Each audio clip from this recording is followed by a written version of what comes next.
What is happening, Dolphins fans? Welcome to another episode of the Fins Tailgate with your host, El Capitan.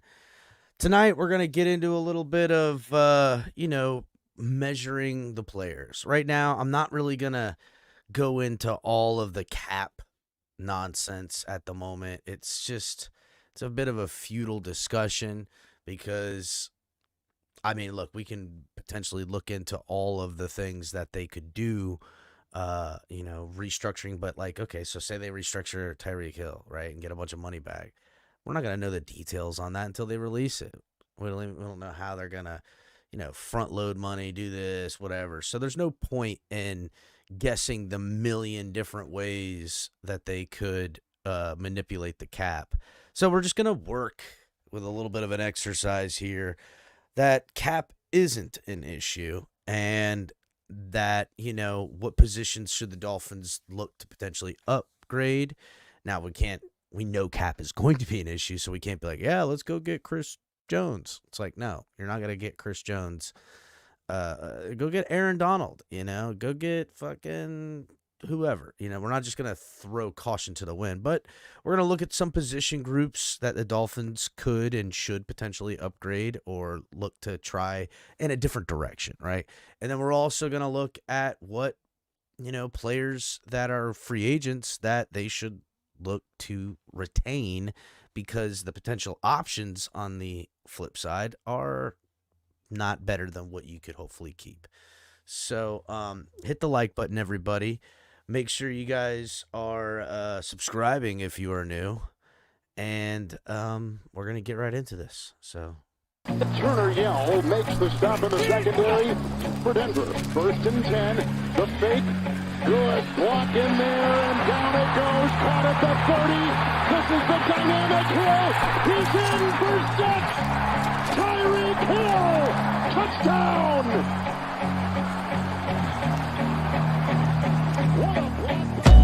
Take into your hands a plan, your own hands can land your own brand. And damn, I feel like no one takes accountability. They want the credibility, convincingly unwilling to put in the hours it takes to get some power. Don't be fucking sour, take a cold shower, scream until you're louder, work until you're prouder, and all the doubters, they're just your downers. I swear to God they all let me down. I always fought just to wear the crown. I'm off, it's these fucking clowns who were all taught they deserve an ounce. It's only worth it if you work for it. what is happening? Welcome, everybody. Hit the like button on your way in, like I said. Q, what's happening? Michael K, I see you, you son of a bitch. Color back in my face? I don't know what you're talking about, dog. Stop checking me out and studying all of my facial features on, whatever device. Yeah, Q, tight end is one of the positions we're going to talk about tonight as well. And, listen. Look, let's just kick it off with the tight end. How about that, Q? Because to me, I don't think we should upgrade at tight end. I don't think we should. Look. Okay. Could we? Yes. Is that a position in which I believe held us back? Look, would I like more production out of the tight end unit in the passing game? Yes. But I don't think that the lack of production is there because we have incapable people at tight end. Durham Smythe. Dog, can you not hit my tripod, please? Durham Smythe is serviceable.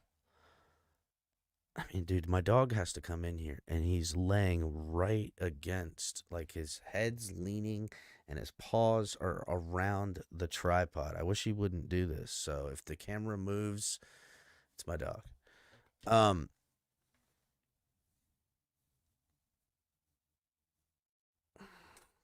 Max, stop. Did I watch the Instagram you sent me? I don't know, man. Maybe I didn't. Why don't you send it to me again and I'll watch it? The tight end position to me, right, is a position that would I take an upgrade? Yes. Who's the upgrade? Are you saying draft a tight end? Because what are you going to draft it? First of all, there's going to probably be, there's definitely offensive line drafts, defensive line drafts that this team needs to prioritize with the first 2 to 3 picks. If there's a guy, maybe if they decide to go, maneuver around middling of the board into the 3rd round because they like a tight end, all right, I could see something like that. But, I mean, listen, that's to me,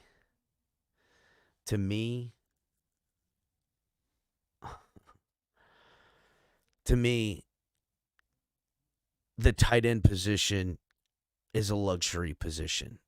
Now, I can agree that a lot of the teams in the playoffs all have great tight ends. I mean, you got Kittle and Kelsey in the Super Bowl. So, yes, a great tight end can absolutely make you. But you're talking about guys that typically are drafted by teams that over the course of a couple of years now have made themselves into premier tight ends. Those guys aren't on the open market, and those guys, you get lucky to find them in the draft. I mean, there was 2 in last year's draft, and Laporta and Kincaid. Both of them, I think, are going to be really great in the NFL. Shout out to Michael K. Dog is in there. Where are you hiding the jar? Dude, you're fucking nasty, bro. You are a dirty, dirty, bad person, bro. You're a terrible person. That is disgusting and not funny. What's up, Newfoundland?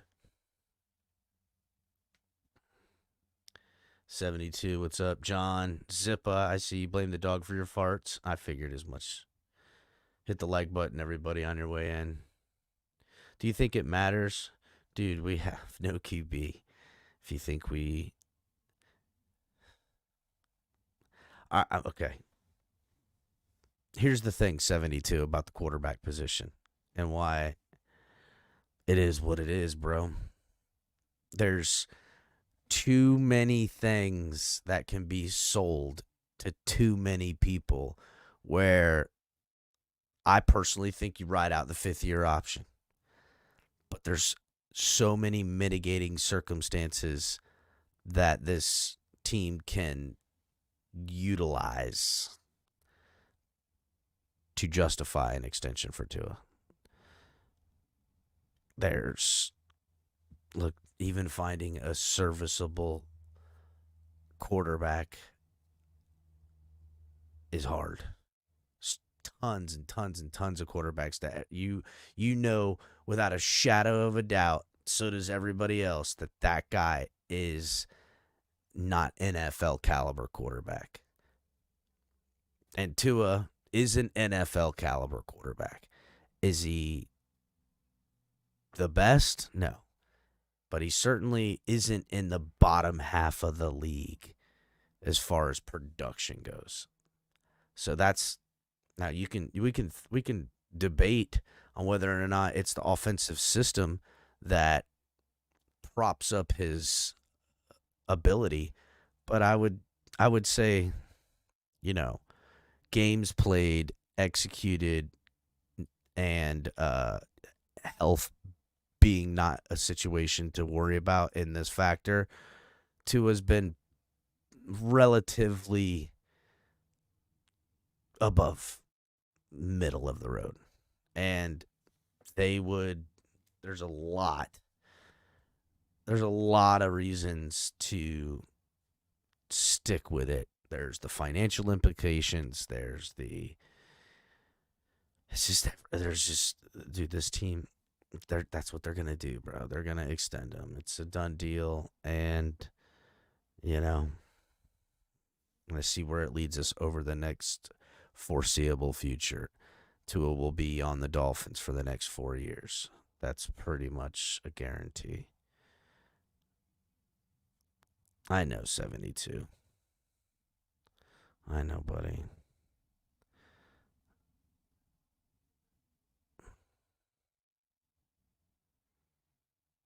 Yeah, Gridiron Generals, they're just too hard to find, apparently. I guess. I don't know. Personally, I wouldn't give up, but this organization, weighs the checks and balances between finding another Marino or finding a way to play competitive football and get the fan base on board. Majority. That's what they care about, bro.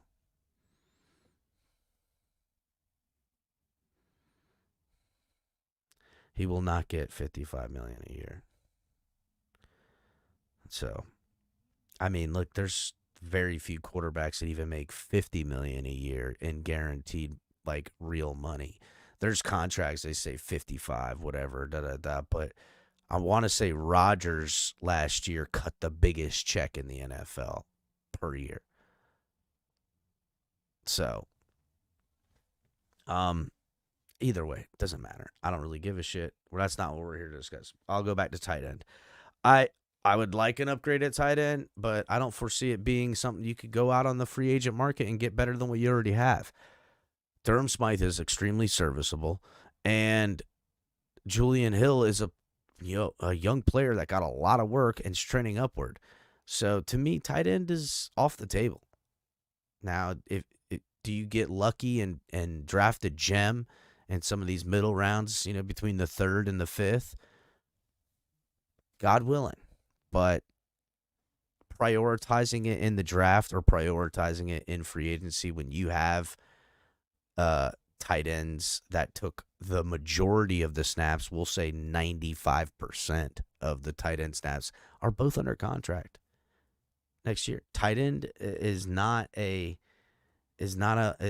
position to look to upgrade. And the reason why tight end is such a talked about, it's getting a lot of buzz, a lot of, attention.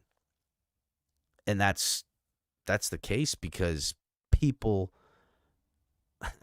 the media, the franchise, the fans that are the loudest, they want more weapons for Tua. And having an upgrading at tight end says to the fan base last year that the tight end position, as far as playmaking ability, held us back, which is a lie. It's a farce. How many targets did the tight ends get versus to everything else? How many times were footballs forced to wide receivers while tight ends are underneath open? How many dump off passes or hot reads weren't thrown to tight ends when they should have been? Now, that's fine. I agree. But, okay, Newfoundland, the Ravens, how many targets go to the fucking tight ends? Between Likely and Mark Andrews, when Mark Andrews is healthy, he's getting, 10 targets. The reason Kelsey looks so good is how many targets get. Now, Kettle to me, pound for pound, snap for snap, that guy's great because he's doing a lot of blocking, a lot of inline stuff, and then he might get one game, he'll get 8 targets. Next game, he'll get none. You know what I'm saying? So, that's kind of more of the system we're running anyhow. And I really believe that if Tua would target the tight ends a little more, and I think also it falls on Mike McDaniel to make sure that that's something that Tua is practicing, is understanding in this scheme, that, hey, don't force it to Waddle. Don't force it to Hill. Don't force it to Robbie Anderson in the second level. If there's that, Tua needs to get better at this. If there's that many guys 10-plus yards downfield in coverage on your wide receivers, where there's 2 wide receivers back there and there's 3 or more DBs in the back, also while knowing how many were lined up on the front, that means someone underneath is open. That's just simple math, bro. Somebody is open somewhere. When people get double covered, it means there's a spot to expose. And if there's a spot to expose, you need to do a better job at finding it pre-snap. Now, is there something going on where they are forcing some of these plays, not just Tua forcing the ball downfield to Tyreek Hill, but like, the play calls are forcing it as well. Something that was talked about a little bit last year and, about when we got Tyreek Hill was that he's going to command so many targets that the Dolphins aren't going to spread the ball around and be as effective. Now, listen, throwing to Tyreek Hill and his 1,700 plus yards in the air would beg to differ. But there is something to say about it feels like week in and week out, there's more. Okay, if you're a Dolphins fan and you watched all of last year, you know what I'm about to say is 100% true. There is way many more instances where you can remember Tua forcing the ball to Tyreek and with bracketed coverage or guys too close, rather than you can remember plays in which Tyreek Hill was the decoy to pull the coverage and have someone underneath open. You know what I'm saying? How many times can you remember Tyreek Hill blatantly being the decoy in a scheme versus to how many times can you remember blatantly Tyreek Hill getting forced the ball? You know what I'm saying? So, shame on you, Mike McDaniel. Shame on you, Tua. And shame on you, Tyreek, a little bit. But but you know what? I take that back. Not shame on you, Tyreek. I like that in my diva wide receivers. I know diva, it's become a negative term, but I kind of like it. I think, fuck, diva, my man's fucking, wearing the shades. He's a cheetah. He wants the ball. I'm not going to fault him for wanting to be the best. I applaud that.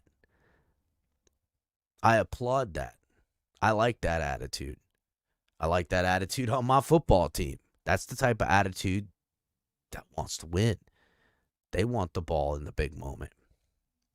But I also got to say, Mike McDaniel, Tua, you guys got to figure out a way in which to take him and use him in the decoy. Tyreek Hill's a good dude. He would most certainly, I promise you this, after watching the Chiefs go back-to-back Super Bowls and wins, if it meant less catches and less targets for him and more decoy work, as long as it equated to more wins, he's going to be fine.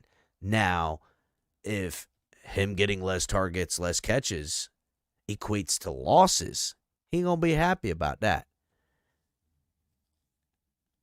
He's not. And I don't blame him because I can't help it. A man in his position, I won't fault for him going, we would win more if you gave me the damn ball more. Stop using me as a decoy and started using me as, guy. But I don't foresee the guys that are being used as the beneficiary to Tyreek Hill being the decoy. I don't foresee them failing at their job. And I defer back to the tight end position.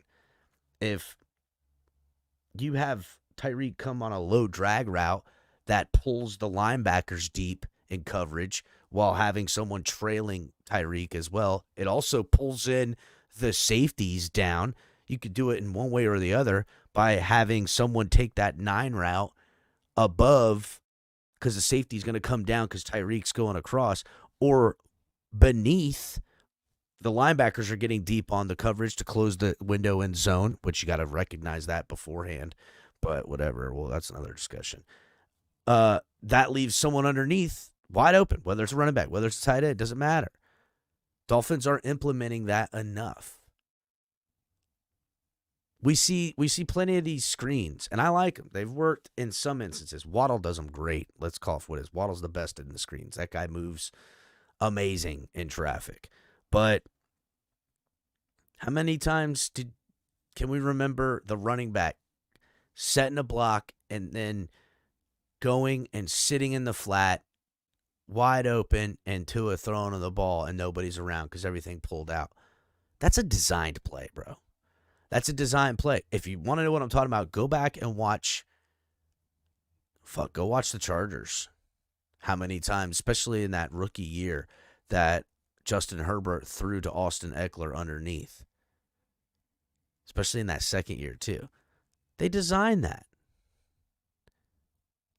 It's a cheap play that you figure a way to get the ball to your playmaker in space. The Dolphins didn't do that very often. And if they did, they didn't have the room created by stretching the field with weapons like Waddle and Tyreek. Now, if you're going to tell me that Waddle and Tyreek can't stretch the field, I'm going to say, well, you're a liar. Now, if they don't stretch the field because no one's biting the fake, then you need to do a better job, Mike McDaniel and Tua, at figuring a way to hide that. See what I'm saying?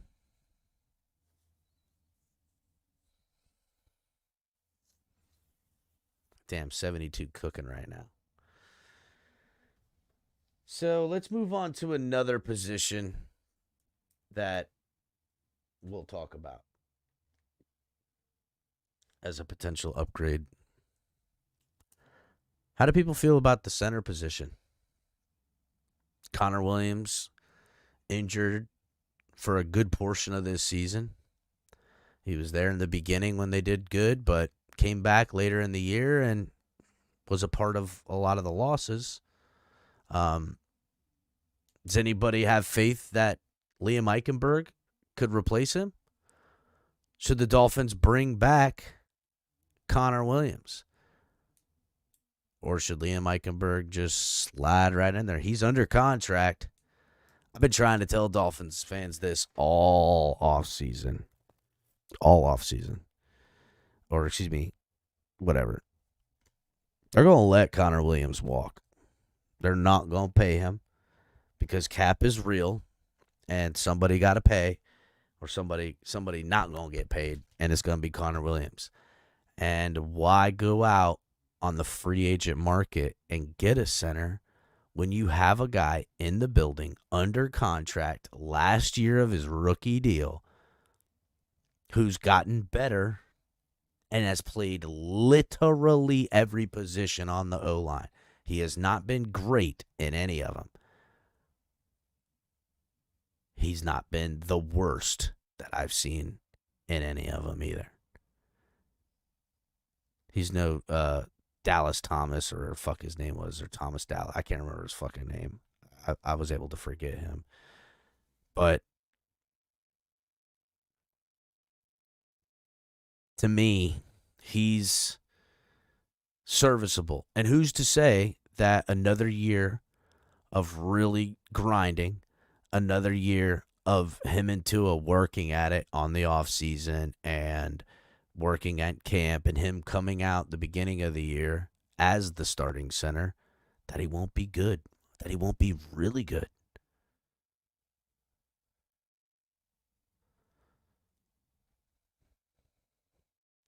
You know what I'm saying? Who's to say that Liam Eichenberg doesn't figure out?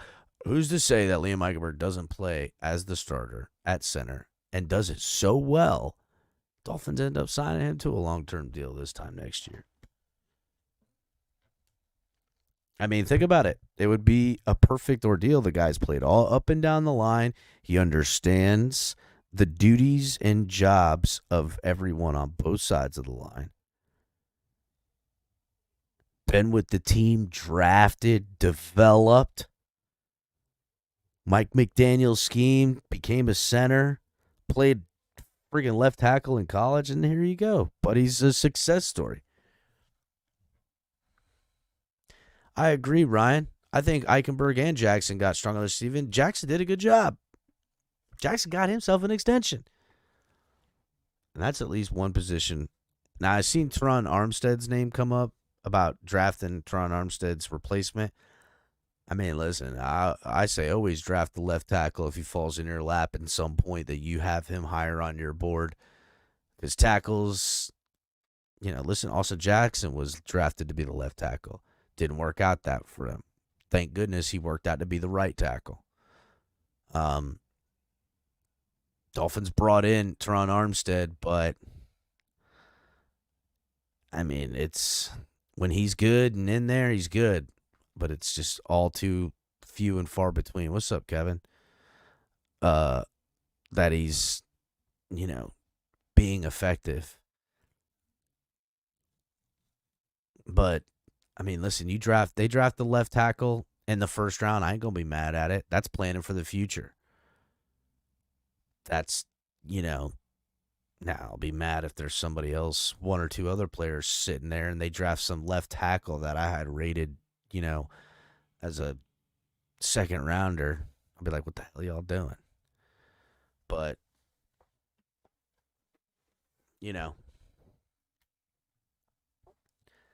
I think the Dolphins could look to center in the free agent. I think they could do what they did with Connor Williams. Find a guy who, maybe had some penalties, somebody that, had some play at center but is a guard, and they want him to be a guard because they got a center. A similar situation to where the Dolphins got lucky getting Connor Williams from Dallas. That's a Chris Greer, scouting department. Look, observe, strike, try out, and it panned out. So much it panned out for Connor Williams too. Whether he signs with the Dolphins or somebody else, he's going to get money. The best money of his career and his life. And good for the man to find it. Rated extremely high and super effective at the center position. Dolphins already did it once. Maybe they can do it again. And if that doesn't work and they, use Eichenberg, hopefully it works out. There's other ways. Now, listen, when you got center problems, you're fucked. If you got problems at your center position, you're in deep trouble. So I don't foresee, unless there's a complete drop-off from Liam Eichenberg, he is not a guy that is consistently the problem. He has some bad plays, and, he leaves you wanting more, but he has never been the reason we've lost video games. We've lost games. I don't go, oh, man, Liam Eichenberg screwed that whole game up. All them penalties, gave up that strip sack. You know what I'm saying? So, what's up, D-Rod? Appreciate it, dog. Costa Nostra Dosa. What's good? Jimmy G suspended for a couple of games. Yeah, I know. He was taking PEDs, I guess. Color, what's going on? Pete. Hello, fins up. Everybody hit the like button on your way in. So, yeah, I'm not saying don't find somebody. And, maybe there's a guy like the dude from the Bears that just lost his job that's a center. Maybe they say, hey, let's bring this guy in. Maybe they could bring him in for a decent amount as a contingency plan to compete with Liam Eichenberg for the starting spot. I would enjoy something like that. Give me a guy in his, 30s, got a couple of years left in him, or even a guy in his late 20s who's had, been inside, has some center experience that they believe they could develop and have an open competition. What's up, TJ? Have an open competition at the center position. I don't want to see them go and spend big money on a big-time center. Then again, if they did, Kevin Lee, renewing the membership. Salute, homie. Now, listen, center drops right in our lap. I don't think the Dolphins picking a center, even the best at where they got. I don't think there's gonna, Now if they trade back a little bit, a couple picks back, and they're able to pick up some more draft capital and draft a center, all right, cool. I just don't think the pick and the bang for the buck. Now, if they do it, I'm not gonna be pissed again. If you draft a center in the first round and you say this is gonna be our center, this is gonna be the guy that we pair with our quarterback that we probably just re-signed, I understand it. I just don't know if pre-draft, free agency, all this other stuff, which direction in which they'd look to strike at the center position when you have a guy that's on the roster that has snaps, that has done work with your quarterback, and they've already shown a propensity to ride these guys to the end. Look, when you take a guy and you have him play on the last year of his rookie deal, you're going to see everything they got. You're going to see everything they got because that's when they're going to do their best. It's why Austin Jackson finally hit his freaking pinnacle and then got re-signed. Robert Hunt, another guy to look to re-sign. And that's another guy that I have on my list.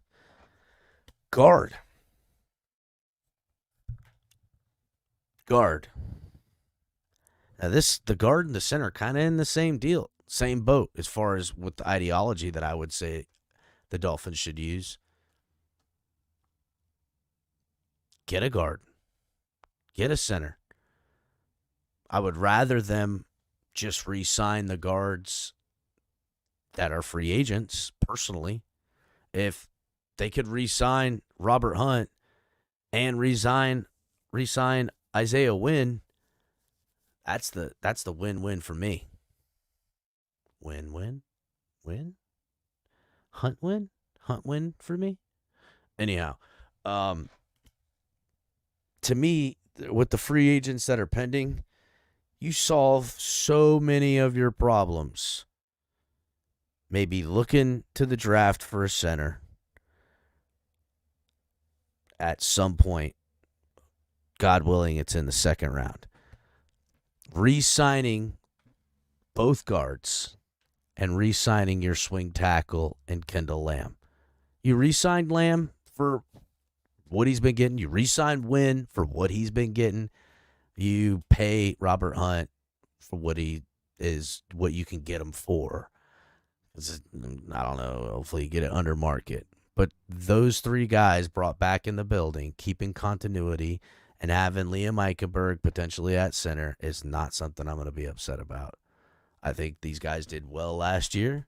I think another year in the scheme, along with another draft pick, you get a guy who could be a center or a guard, have him compete for all the interior positions, or get a tackle and have him, double in at guard and see if he can be your answer to Teron Armstead in the future.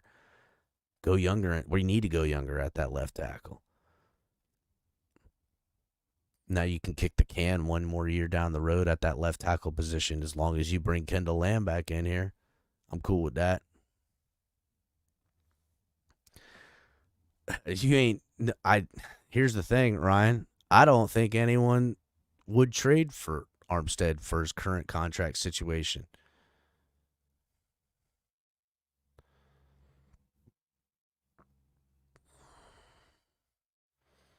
What do I not want to believe?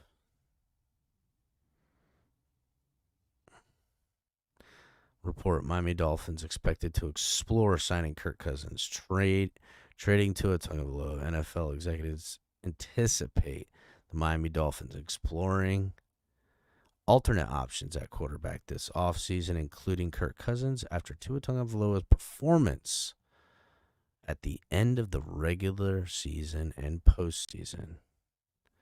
Is that a fact, D-Rod? Is that a fact? Pete?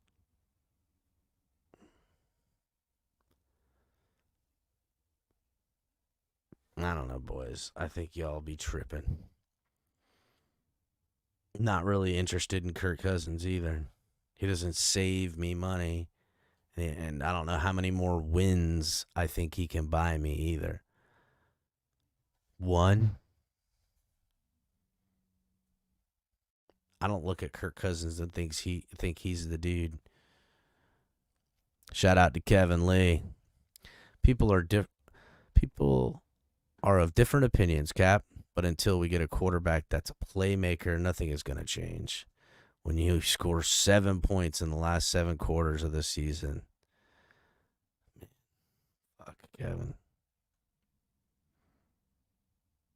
That's true, buddy. It's really hard, man, because when you look at playmakers like Lamar Jackson And even Josh Allen, you see that those guys can't get over the hump. And then you think, so then it's not about playmaking quarterbacks. It's about the team. Well, the Niners had the team, but the playmaking quarterback won, Kevin Lee. Just got to hope the ball bounces your way with the injury bug and game planning and execution, bro. Because you don't have Patrick Mahomes. Everybody's thinking the same shit. We need these things to go right for us. Because Patrick Mahomes has shown the past 2 years he'll go through the best of the AFC and then meet the best of the NFC. And they are unstoppable. And they're not losing fucking pretty much anybody. Now, they'll probably lose Chris Jones, but until I see them fall off in some which way, I won't believe it. Because they figured a way to draft guys. And, yeah, they might have problems, for a little bit. But you turn around and they're making plays. I remember that guy Rice that they got this year, earlier in the season. I was like, oh, dude, this guy ain't got it. In the playoffs, the dude turned it up. In the Super Bowl, he was great. They beat, I don't even know if we're not getting on that.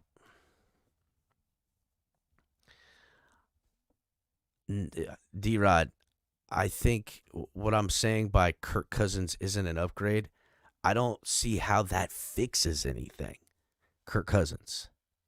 I don't see how it fixes. Kirk Cousins wants the bag too. He's older. You can look back at what he's done. He hasn't had, successes. It's not like you're saying get Aaron Rodgers. That's okay. If Aaron Rodgers was the age of Kirk Cousins and that was who you were saying, I'd be like, yeah, there'd be no fucking doubt. Go get him. But it's not so clear cut. If Kirk Cousins ends up, going the way of the Jimmy Garoppolos and Carrs of the world, I wouldn't be surprised. I don't think Kirk Cousins is going to have that second half career resurgence like Elway or fucking something like that, or Peyton Manning. Could he? Sure. But am I betting on it? No, I'm not. I think Baker Mayfield would be a better option in this offense than Tua by far. Even Fields, they have running and speed and playmaking ability, Cap. So here's the thing about Baker, right? Baker production, dollar for dollar, pretty close, pretty similar. Execution, pretty similar. Baker Mayfield has had more success in his career than Tua in the same amount of time that they've had, or up to date, which he's been in the league a little longer. And if you're saying I have to, look, even if I don't extend Tua and I play him on his 5th-year option, he's $23.4 million? I don't think it's going to cost that much for 1 year for Baker Mayfield. So if the Dolphins said, hey, we're trading Tua Tagovailoa, we're going to get, a first-round pick from the Arizona Cardinals, who are moving off of Kyler Murray, and they traded him to somebody else for some picks. And then they took all this and put together a package to the Dolphins, first-rounder for Tua, and the Dolphins are signing Baker Mayfield. I would, first of all, what a fucking series of events, right? Holy shit. That would be crazy. I think you're splitting hairs, Q. I'm not saying Baker Mayfield is better than Tua. I'm not saying Kirk Cousins better than Tua. I'm saying, to me, if I was going to weigh the options, I can see the benefits more in going with a Baker Mayfield versus to going with a Kirk Cousins. Kirk Cousins is going to cost you money, dog. Baker Mayfield ain't going to cost you the money that Kirk Cousins is going to want, and he ain't going to cost you the money in which Tua is already going to get. Baker Mayfield has had the same amount of success as Kirk Cousins, I would say, with less at times than I think Kirk Cousins has had, at least as far as competition Kirk Cousins has to beat being an NFC guy. I don't think, Baker Mayfield, who's done it in the AFC and in the NFC, and he's going to be cheaper. And in this scenario, if they're taking either one of these quarterbacks and trading Tua away for capital in return, I mean, look, I'm not against any of it.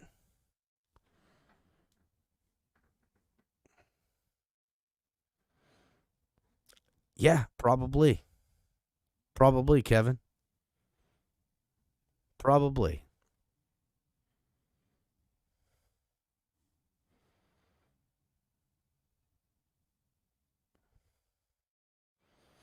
So Baker Mayfield is about to sign a $75 million 3-year deal contract, isn't he?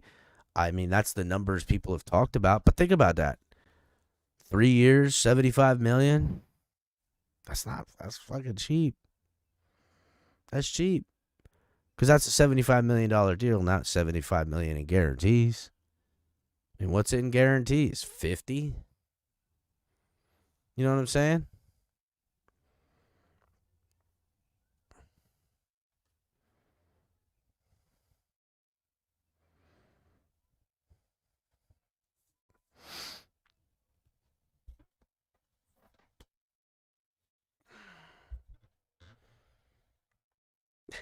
I'm reading D-Rod's comments. That's funny.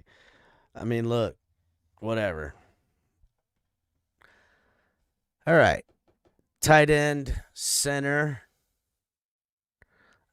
guard. Let's talk about some other positions that the Dolphins could look to potentially upgrade.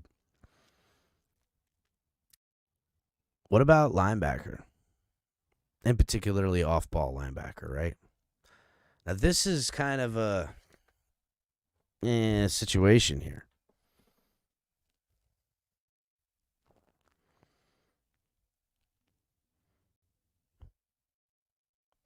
Because technically, the Jerome Baker situation is super weird. Because Jerome Baker has one more year on his contract in 2024. But he has no guarantees on the contract. But he does have an injury guarantee for the total amount of the contract in which he reworked. So, to me, because of the way in which Jerome Baker's contract is structured, right, with him having no guarantees if he's healthy, but having all guarantees if he's injured, and he is injured, dude, he could take an elective surgery scope and secure his 2024 contract. But the Dolphins, it might behoove them to say, hey, if you're going to be one of our 53 players and go and get your knee scoped, and we're going to have to keep you for 2024, rather than pay you the cap hit, which will be $14 million, almost $15 million bucks towards the cap if he's on this 53-man roster.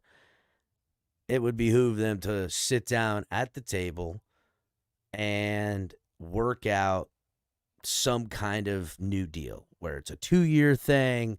Let's see. Go ahead and get your knee scoped. We're going to guarantee you're going to get your $14 million, but we're going to spread it out over this year and next year. We're going to give you, X amount of it up front this year. We're only going to put $3 million on the cap, $2 million on the cap this year. And whether you're here or not next year, you're going to get $8 million, right? So that's probably what will happen. He can get his knee scoped. He'll get all the money that he didn't have guaranteed, but would get guaranteed if he were to play hardball with him. And they'll have an out for next year with a minimum dead cap. And that's probably exactly. I mean, clip what I just said explaining this Jerome Baker thing for you because that's exactly what's going to happen. That's the smart business decision. It is. Because Jerome Baker going to take that elective surgery and force his way to get the money if he needs to. Now, maybe Jerome Baker says, fuck it, I'm out of here. You don't want me, I don't want it. I'm out of here. I'm going to the open market. I think I can get better. But that's very rare that I see that happening. Maybe he wants to stay here.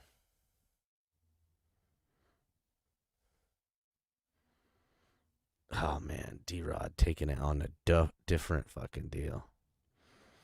Serious question. Who is Tua better than in the AFC amongst quarterbacks? Well, I could start by saying Will Levis. That's one right off the top of my head. I would say Gardner Minshew and or the rookie that didn't play for the Colts. How about that?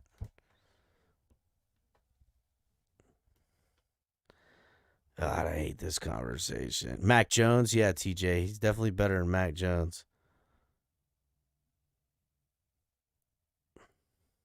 You don't think he's better than Will Levis? Why? Because Will Levis played good against us? Go watch all the film on Will Levis. Don't get me wrong. Will Levis definitely has some talent, and he might be something. But as of right now, Tua is better than him.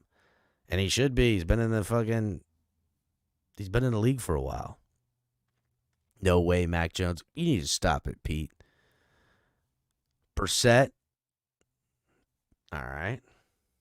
Ali, I'll take that. Russ, yeah. I would say he's better than Russell Wilson.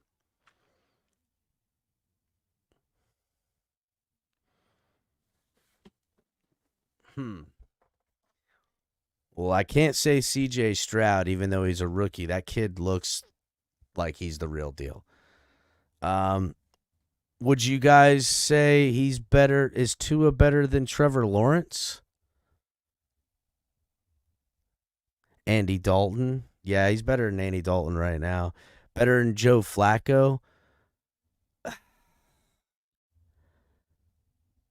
I mean, if you're taking the entirety of Joe Flacco's career from the Super Bowl era, Super Bowl runs that he had in Baltimore to him being comeback player of the year, that's a fucking hard one, Pete. Yeah, he's better than Ryan Tannehill right now, for sure. Tua better than Lamar Jackson? No, he's not better than Lamar Jackson. You're fucking crazy. Dude, there's very few athletes, much less quarterbacks, better than Lamar Jackson. Lamar Jackson is a literal phenom. He is literally one of the greatest athletes in the NFL right now. And everybody would tell you that. Every NFL player would tell you about how great Lamar Jackson is. Every single one of them. The guy literally just won MVP. Tua is not even fucking in a twinkle in Lamar Jackson's eye right now. Now, could that change long term in a 15-year bubble of career? Who could be better? I don't know. Because Lamar's going to slow down. But don't look like he's slowing down anytime soon.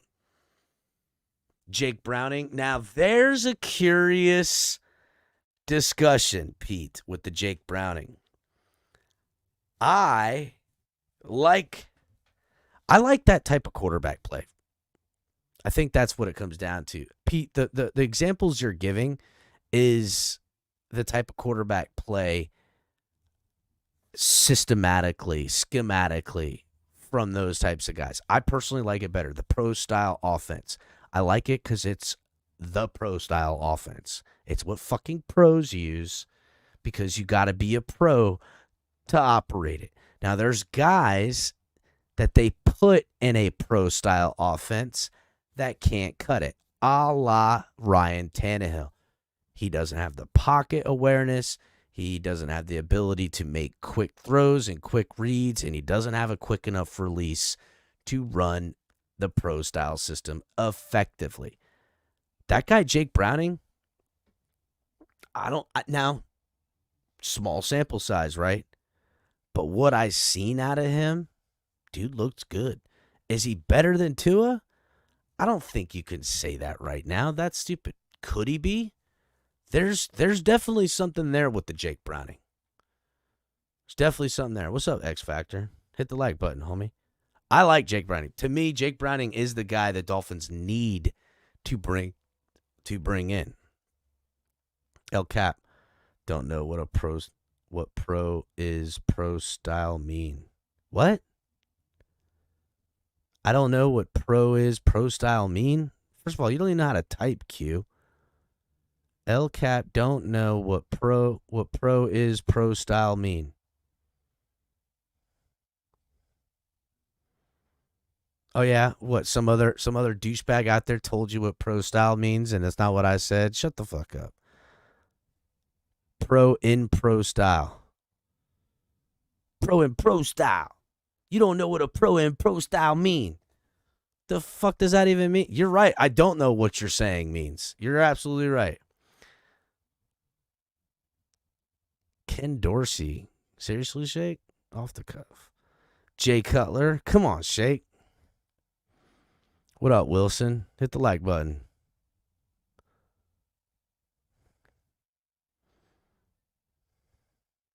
Tua has to be top 10 QB at least. So here's the thing about top 10 QB, TJ. It's super subjective. It really is. Because you could have fucking top 3 numbers. There is, because of how they do the numbers, it's like passes per attempts. And if you're going to look in these, this is why statistics are super fucking stupid sometimes. Because they'll be like, oh, who were the best quarterbacks this week?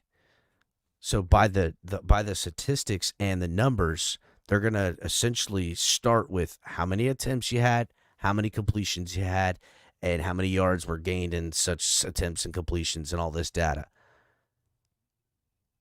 But it's still like when fucking you have trick plays done, those guys have perfect quarterback ratings too. So you're telling me that Julian Edelman, perfect quarterback rating, is the best quarterback because that's how the statistics pointed at it. He was the greatest quarterback week 16 in 2015 because he fucking went 4 for 4 on trick plays. Or no, he went 1 of 1 for 80 yards on a fucking toss. So, that's kind of stupid, but it's the reality that you got to be careful when we say what's top 10. You want to know what I want? I want a quarterback that teams fear. That's what I want. Here's a question. You guys you're just going to make me, no matter what, that I've tried to put some shit together, this is always dissolving into a Tua discussion, which it is what it is. You're going to make me say shit about Tua, and then someone's going to clip me and call me a hater, and I don't give a fuck. To me, damn it. When a team is preparing for the Miami Dolphins offense, what do you think comes up? What do you think comes up in the meeting room when the Dolphins are going against the Bills? What do you think they're watching on tape? What do you think they're worried about? When the Chiefs went against the Dolphins in the playoffs, what are they doing?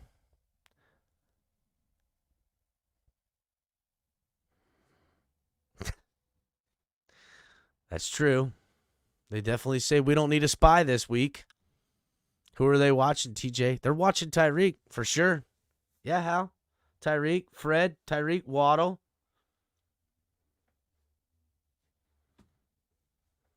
I know why. I'm just saying, who are they? Now, obviously, you'd be a terrible defensive coordinator and a terrible defensive team if you didn't take the quarterback into consideration when studying the film. But what are they looking at on film? Because here's the thing I think a lot of Dolphins fans don't like to do. Okay? And you know what? I'm getting ready to go in now. They don't like to self-scout. They don't like to look at the things of their players and think in a third eye perspective. They don't like to look and say, hey, if I was playing this defense, which is your defense that you love, or your offense that you love, or your quarterback that you love, and think to myself, how do I beat them? What's a way in which to win? Teams obviously look at Tyreek Hill and they say, we need bracketed coverage to maybe we can defeat him, but at the very least, we will contain him. But that's going to put pressure on other guys. But it really doesn't put pressure on other guys if you're forcing the ball 14 times in a game to Tyreek Hill in double coverage. Right? So if you're a team watching the Dolphins and you're looking at the quarterback, what are you scheming up to look out for? What does he do that you need to watch out for? Because if he gets this going on you, you're fucked. You can't stop it. What does Tua or the Dolphins offense do that you know is coming and can't stop? I'm asking the question.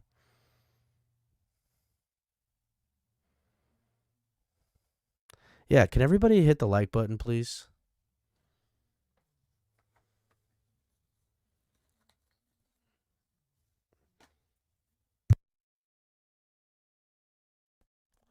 Nothing? Can't be nothing. It's not nothing, right? That's Jamie, I respect you. You're one of the homies, dog. When you say we have nothing, it is nothing. That's still not doing the self-scouting. There's one side of not wanting to do the self-scouting because they don't want to they don't want to do it. They don't want to look at their team and be judgmental and look at how to beat this offense or beat this defense. But on the flip side, you could say we have nothing, or there's nothing that Tua can do or that the team needs to look out for that's going against us. That's not true, because I've done it. I've broke down film. I've watched the film. Sometimes I watch the all 22 and I don't even break it down because I don't give a fuck. Breaking down that all 22 film is a pain in the ass to do through YouTube and not get hit for using content and shit like that. And there ain't nothing you could do about it. Nothing at all.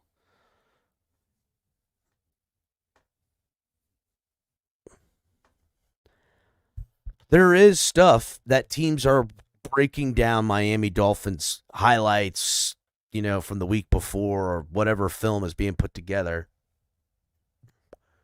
that they are studying the quarterback. And I'll tell you what they're looking at. You know what they're looking at? Let me tell you. They're saying, hey, listen, when you see this alignment along with this type of motion, Tua likes to look off the safety here, but don't move, linebacker, because that's him trying to look off the safety, look off the linebackers to open up that zone window to put it in there.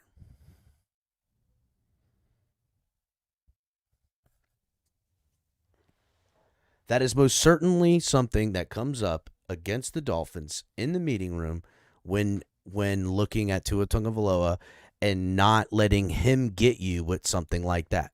Because Tua he will hold his head and peek out of the corner of his eyes while keeping his head straight to lock up or look to his left, but watch at his right and keep his eyes on the wide receiver that he wants to throw it to and waiting for him to cut into the zone spot while looking off the safety with his helmet and face mask who's too far downfield.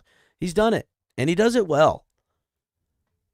I don't think it's an elite trait of his. I think he does all right at it. I think he also has made the mistake of, quote-unquote, looking off the safety, then putting it right in the zone, and that's how secondaries are baiting him on batted passes or interceptions. I don't think he got – I thought his release was better this year, and I thought his timing was better this year, so that's why the interceptions didn't come like it did in years prior when he would do this stuff.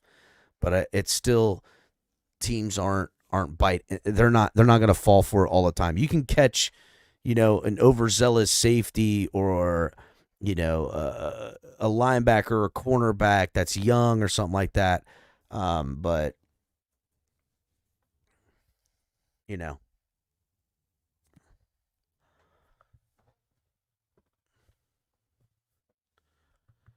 we did talk about a little bit of the upgrades for like the first 45 minutes hooked up, Joe, in situations. They drugged me into this Tua Tagovailoa conversation. Hooked up, Joe. They drugged me into it, buddy. They did. I couldn't get out of it. They weren't going to let me out of it without, figuring a way for me to make judgment on Tua. Nothing I could do.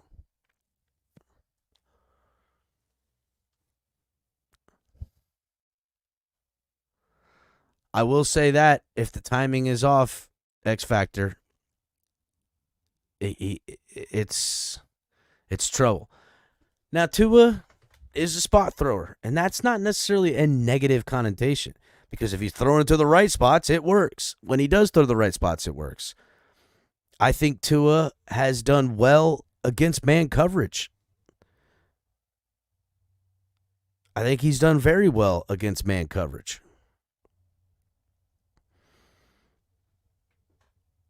I think he could, he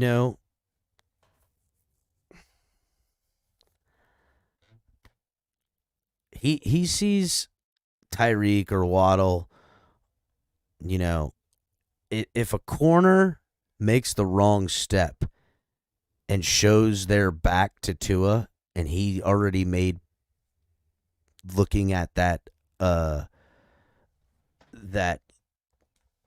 coverage or what have you, or that matchup pre-snap, Tua will take that shot. Now, there is something to say that there's plenty of quarterbacks that, they hesitate, right? And Tua, when he was younger in the league, he would hesitate a little bit, which the ball wouldn't get there. This year, I thought he got better at not hesitating and pulling the trigger when he likes his matchup.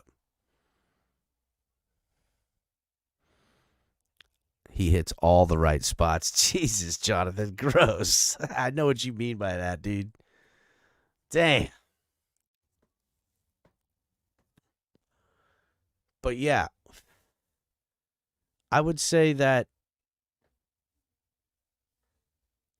there's most certainly more that we would want from him in his game. But if other teams are looking at him, are they saying Tua's going to beat us in man coverage? Or is it, hey, Tyreek Hill, one-on-one on the outside, let's try to not let that happen to us? Because, look, you got Tyreek Hill one-on-one on the outside.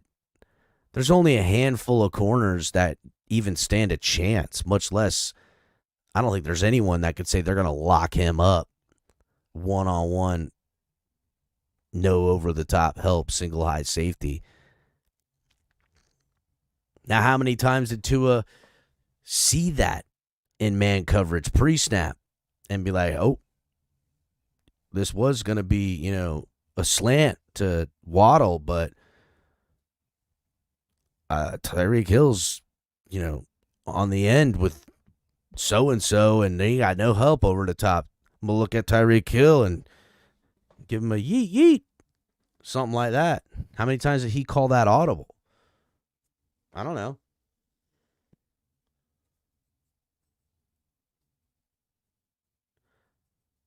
I don't know. I'm sure he has. I'm sure he has called that audible. Not many. You can't really hang your hat on something like that, though. Not many people are going to say, hey, I'm going one-on-one with Tyreek all game. That shit ain't happening. You're asking for a long day at the office. So that ain't it. I'm glad he recognized it when he did. But is that really something that you're planning against Tua for? You're not really planning against Tua as a defensive coordinator to not leave Tyreek Hill, man-to-man, someone out here. You're leaving your guys hung out to dry. So, is it Tua's mobility that people look out for? I don't know. I think there's certainly, when people are playing the Dolphins, that they try to push their rush to Tua's left side to make him roll out to his non-dominant throwing hand.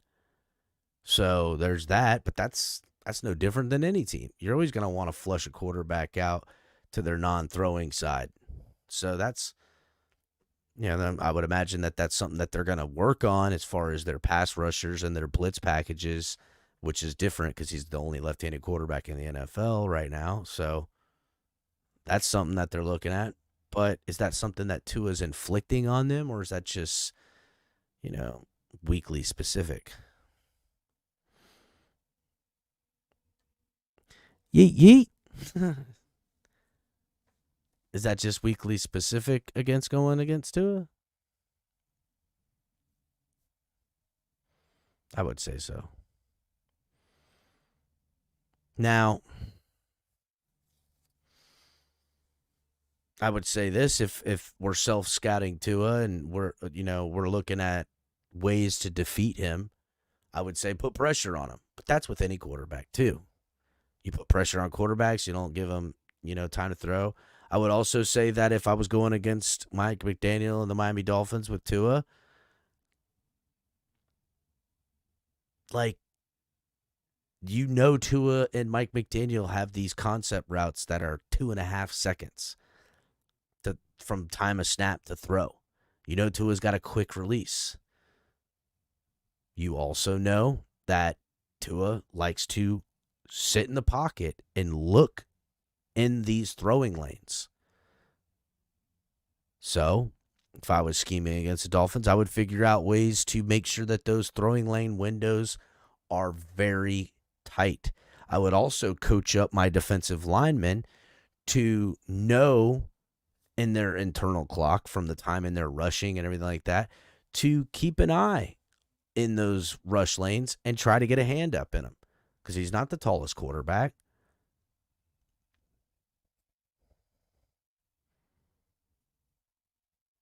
Right?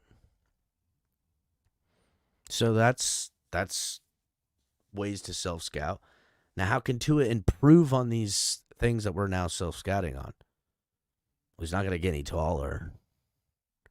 His pocket presence and pocket awareness, I don't think he can get better. He's pretty damn good at that. He can feel the rush. I've seen him evade pressure pretty well. Impressive at times. I've seen him shrug guys off and keep his eyes downfield and then deliver bombs. Did that quite a few times. I don't think there's any improvement coming that way.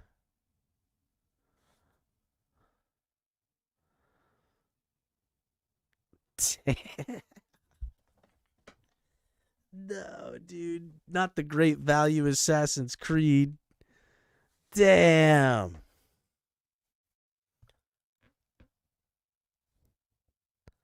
Now I stay like this.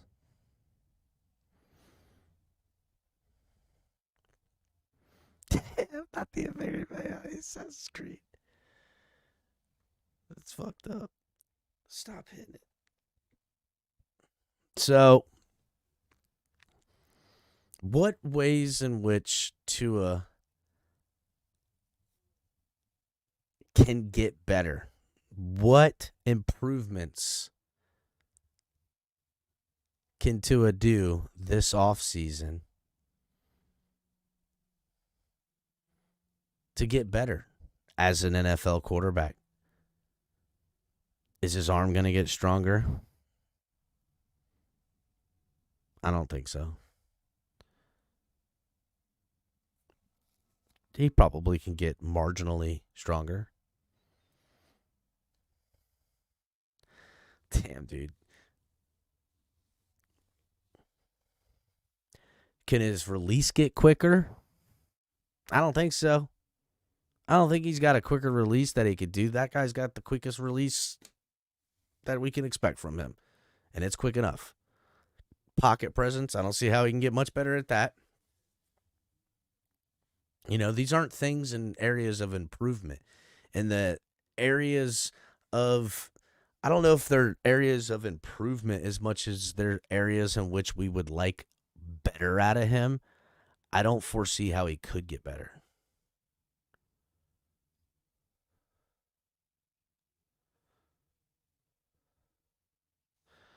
Thank you, Matty. That's exactly what I was trying to get at. Those are the teams that had their successes in certain ways.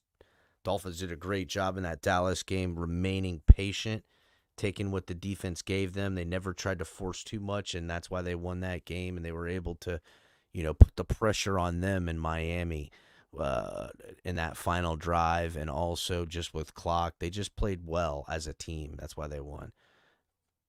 $10 holla for $1. I'll show a nip slip because of that.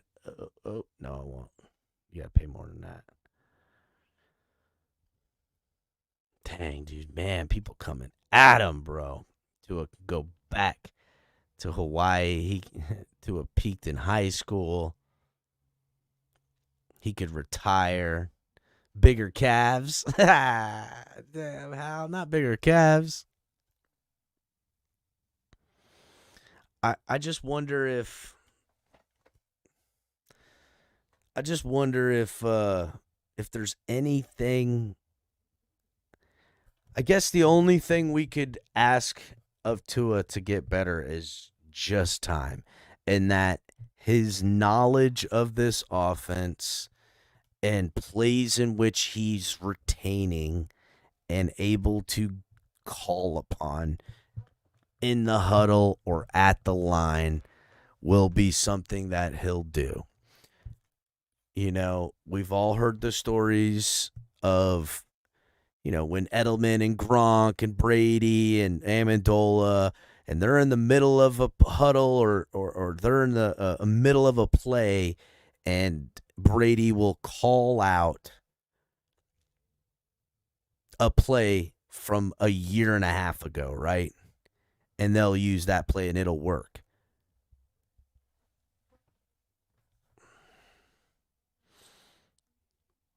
Only Y fans. I don't know. I don't get that, Jonathan. What do you mean only Y fans?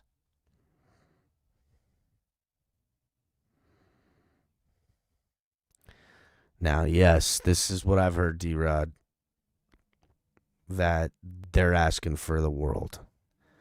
And the Dolphins and Tua could find themselves in a bit of a sticky situation if the contract numbers continue to think that they're going to. If Tua's camp is demanding more than Joe Burrow because of the numbers that he had and because of when Joe Burrow got paid and now when Tua's getting paid a year later, it's going to get ugly before it gets better.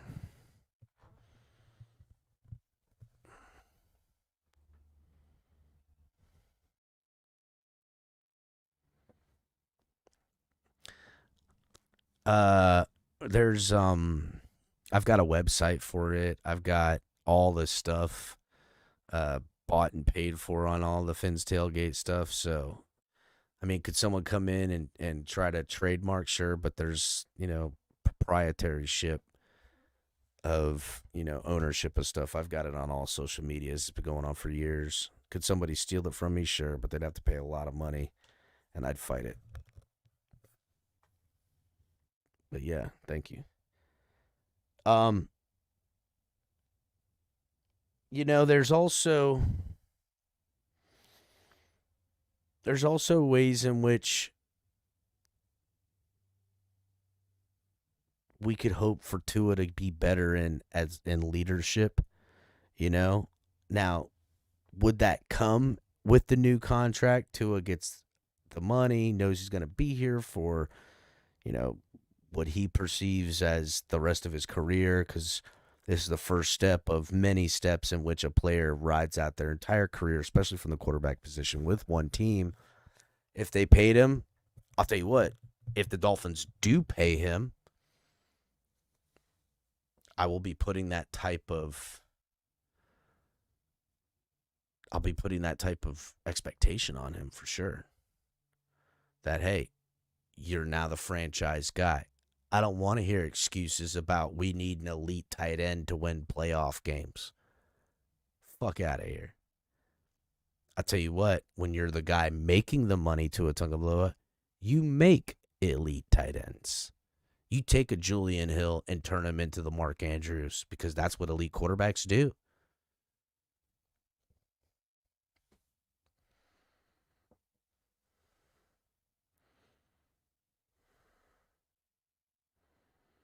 That's right. It's Dolphins only fans now.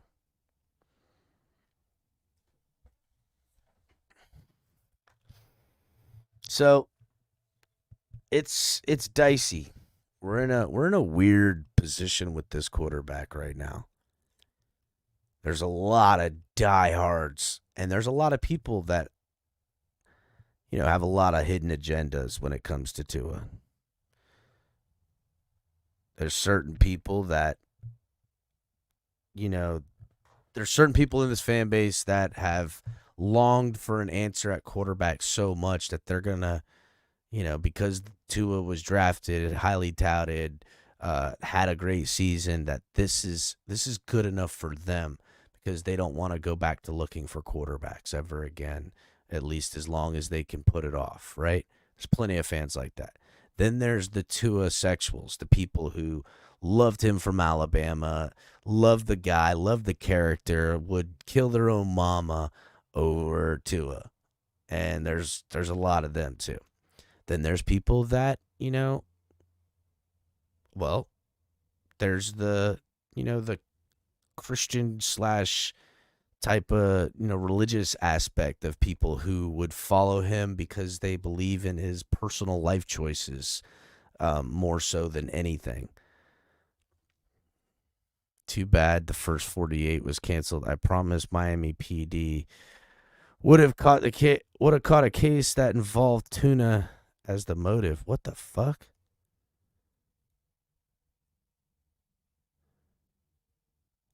I don't get what the hell that means, Michael K. You need to put down the Bud Light and start thinking. I see you, Mr. Paul. Salute, homie. I just got your update through Patreon. Love you, buddy. Hell yeah, Cap. Got an OnlyFans. Just it's Dolphins and OnlyFans. Yeah, we call it Only Capitans. Like that? Only Capitans. So yeah, you guys keep taking me off subject. If Tua gets paid, I'm going to put those expectations on him. I mean, I had those expectations before he gets paid, but if he gets paid, I ain't holding back. They'll be like, and there's so many people, again, like I was saying, that they have hidden agendas. They want him to get paid, not just for, like I said, the Christian thing, not just because they loved Alabama, not just because, whatever. There's other hidden agendas. They've hitched their wagon, for lack of a better term. They, have talked so much shit in the name of Tua Tagovailoa that to go back now, they're afraid of people holding them accountable. Only Cappy fans. I like that. That's kind of the deal, right?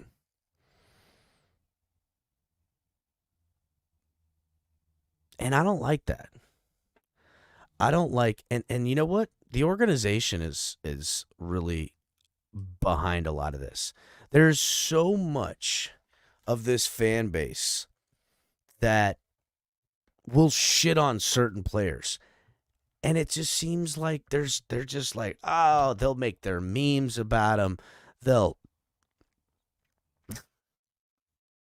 they'll host spaces and make whole shows just shitting on a certain player. A couple years ago, Jesse Davis. This past season, it's been Liam Eichenberg. Liam Eichenberg has been the whipping boy of the fan base. And I say Liam Eichenberg's expectations versus to output does not outweigh enough to give the lashing that he gets. There's so many people that shit all over him. And I'm not saying that he doesn't deserve the criticism he gets, but these people are you know, they're taking it, you know, they love it. They're all, oh yeah, fuck this guy. And to me, it's always the guy in which the fan base decides is going to be the new problem that we can all hate together is the same guy that the organization feels like it's okay to let the fan base hate. And I know it sounds weird to say that, but they give their stamp of approval on these guys. They do. And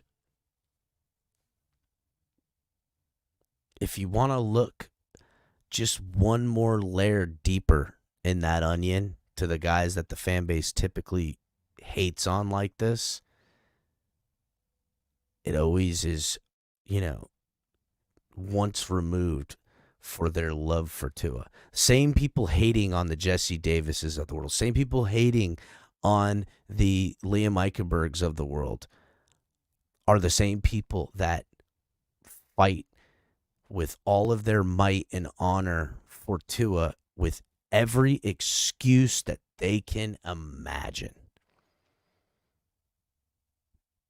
Every excuse they could imagine. Oh, dude. 2 cups, 1 style. Gross. Everything they can imagine to defend Tua. And it's because of hidden agendas, because there's personal benefits, there's relationship benefits with people who they've associated themselves with, there's financial benefits that come with being this way, being the Tua champion, the Tua sexual, the Tua-neer. And then there's, you know, people, like I said before, that have just gone so hard in the paint that their pride can't allow them to be judgmental of Tua. And there's so many people that once, dude, I can feel the underneath percolation of people who are going to be scouring all social medias, looking to hold people accountable, gatekeep, you name it, right? Everything, everyone in the fan base because Tua got this extension. Damn, CCRR did it better, Jonathan. 2 cups, 1 QB. Damn, CC. No. And I say, who the fuck are you people to think that you can tell people how to fan, how to be a part of this community, how to be a part of this franchise? Now, I'm also about holding the motherfucker accountable, too. I am. I don't pull out my white knight and sword to defend the honor of Jesse Davis or fucking Liam Eichenberg. But I'm not going to be a part of the absolute dogpiling shit show you guys do on players like that. Because, again, piling on to a middle round pick of a guy who probably could be moved off of and a guy off the street or an undrafted free agent or another middling draft pick or whatever can be brought in and you can get the same level of production about isn't worth shitting all over that person. Because in the grand scheme of this football team, it doesn't matter that much. And it seems like that they pick and choose these types of guys, the Jesse Davises of the world, that we could live without, and replace it with another Jesse Davis-esque guy. And it was all for naught. It had nothing to do. It's a distraction. It's a complete, a magic trick. It's look over here, don't notice the sleight of hand. That's what this is.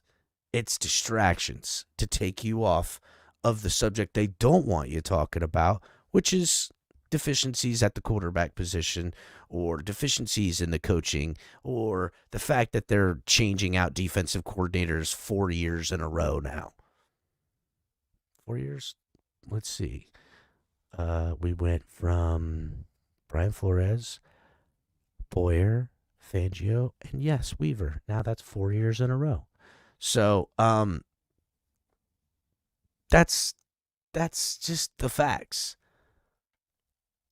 It's always look at this rather than as soon as we're asking problems, soon as we objective fans have an issue, there's then all this other nonsense that gets mixed up. And it's the organization that puts their stamp of approval on which players they want you to love and you're not allowed to hate on, because any objectivity is hating.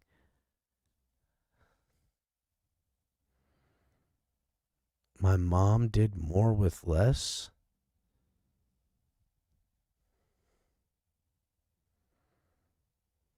I don't get that. I don't understand what you're saying here, Jonathan, so I'm going to take it as an insult. Anyhow,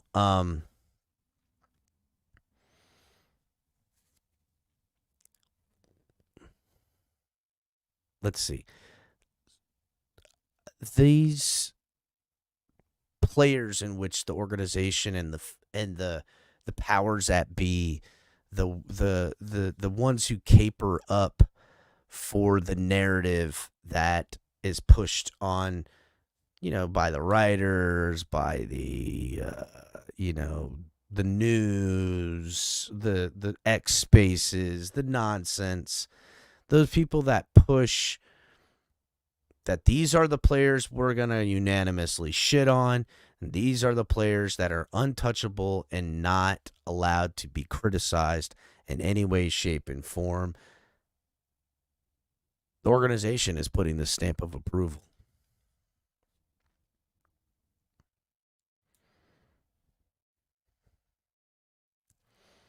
And the people that lead this charge, I don't want to call them not Dolphins fans, because I think they're Dolphins fans, right? The way in which they use and go at these agendas that they're on with hating on this player the way that they do. Again, and I want you to understand, I'm not telling you to not hate on players.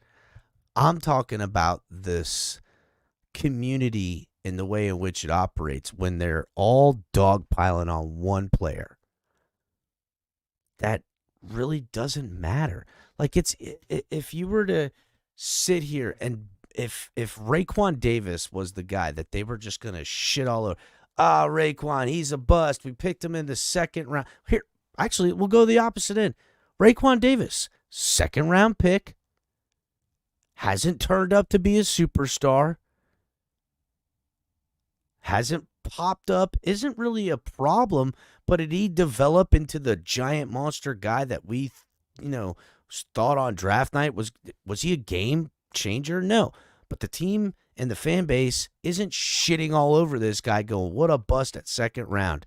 Because guess what? He's a free agent right now, and the Dolphins probably don't re-sign him. If they do, it's to a minimum contract. And if it really was working out the way you wanted, you would have already extended him because he's the replacement for Christian Wilkins. But we all know that you're not going to get the same level of production out of Raekwon Davis that you did out of Christian Wilkins. So that really, it wasn't a bust of a pick, but it certainly didn't pan out the way in which we had hoped.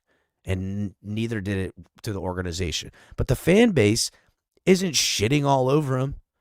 They're not, they could take it or leave it, but they're not dogpiling all over this guy.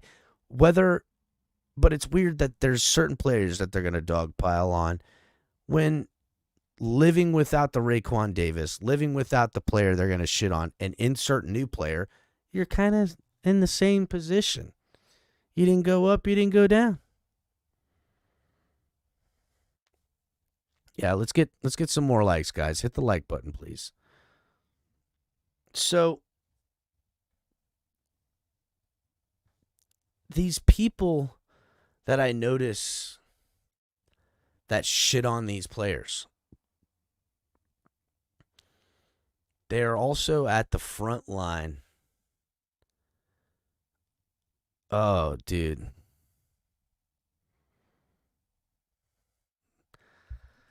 Prop money is what I spent on your mom. See, this is the double-edged sword of the super chat, right? You can't drop a $50 super chat and shit on my mom. Can't do it. And I'm snitching. I'm telling. Now you're in trouble. I'm telling on you, Jonathan. I'm snitching. What up, Joe? What up, Josh? What up, Scrappy? Damn, you done stole my mama's credit card. What the fuck?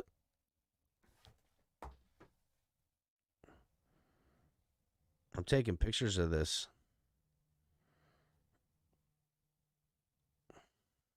Telling.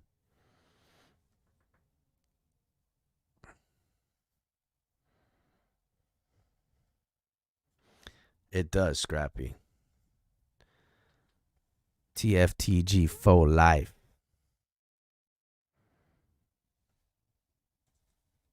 Jonathan got that Eskimo money. Zippa. Anyhow, these guys that they're shitting on, and then the guys in which they're defending, it's the same people. It's the same people. I'm not going to go into names, but you people know who you are. When you blame a player that, in the overall scheme of things, his one mistake or his inability to be a superstar is not affecting the game's wins and losses nearly as much as it is the player you're protecting with all your might from what criticism he deserves. That's the thing. Ali, I see you in the back, buddy. What's going on? You coming up here, Ali? I don't know.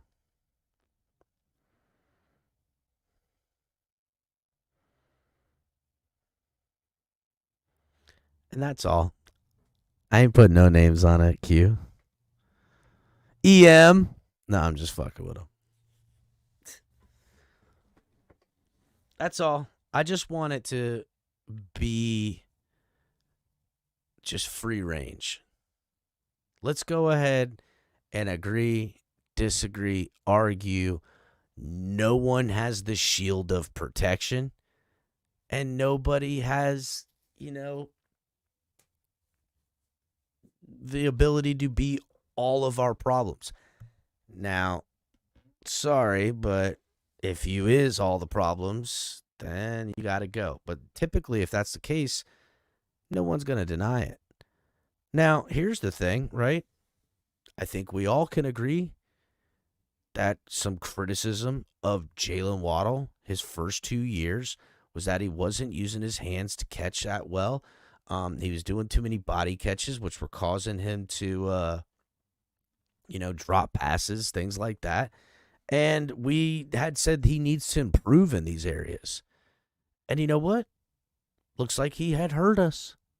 Or at the very minimum, he knew this and wanted to improve himself. That's all. Not the burr. D-Rod, they would put him on a crucifix. Because how dare you talk about somebody? I wasn't planning on bringing people up tonight, Mark. I was thinking about doing that tomorrow when I start a little earlier if I can. That's right, Jamie. His body catches did cost us the wild card. But I see him improving. But I'm still going to say when I see him do it and they drop him, like, stop fucking doing that. But I also remember Color talking about it the beginning of of the 2022 season about how Waddle's good, but he needs to improve on this. And everybody was fighting him tooth and nail. They were like, he's catches as a rookie and yards and da-da. He's like, yeah, that's all great, but if he wants to be great, he needs to do these things. And then the following season, the 2022 season, that's how it went down. And this year, he said it all last year. They still killed him. But he's getting better at the things Color's been pointing out since we got the guy. It's stuff like that. And that's okay. Color held strong in the pocket. He wasn't shitting on the guy. He wasn't giving him the Jesse Davis treatment. But he also wasn't giving him the Tua sexual treatment that Tua gets. And that's how people should be. We should look at players and say, hey, this guy needs to improve. And when I even look at a player like Tyreek Hill, hey, this guy needs to not get as many targets if we're going to win football games because we need to spread the ball around. And I think Tyreek Hill is a big enough man with a healthy enough ego to handle taking less targets if it means more wins. He's not going to handle it if it means less targets and more losses. He ain't going to like that.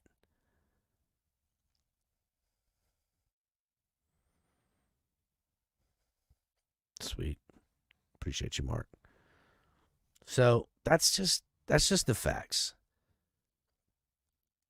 And different expectations you handle differently. When we traded and paid for Bradley Chubb last year, at the end of last year, there was some criticism, and deservingly. We were asking ourselves, was this guy worth the money? Was he worth the draft capital? Did the Dolphins make a big, thing? He turned it up a little bit later in the 2022 season, but is it going to be good enough? Well, I would say after the way Bradley Chubb played this season, especially after Phillips went down, it's like his hair was on fire because of it. No one's looking back at that trade now and thinking, oh, he's got to do this and got to do that. Like we're all pretty much okay. But his criticisms that we gave him were warranted, and no one defended his honor with an undeserving defense of us criticizing him. So why is that so different for the quarterback? Now I hear this narrative. They're like, oh, well, he gets shit on. Yeah, they don't like him like I like him. They don't love him. They need to love him too, like I do. I'm saving myself for Tua. I am. I'm saving my butthole virginity for him. That's what y'all sound like. Sounds like you got a real unhealthy relationship with the love to your quarterback. That's what it sounds like, dude. Chill the fuck out.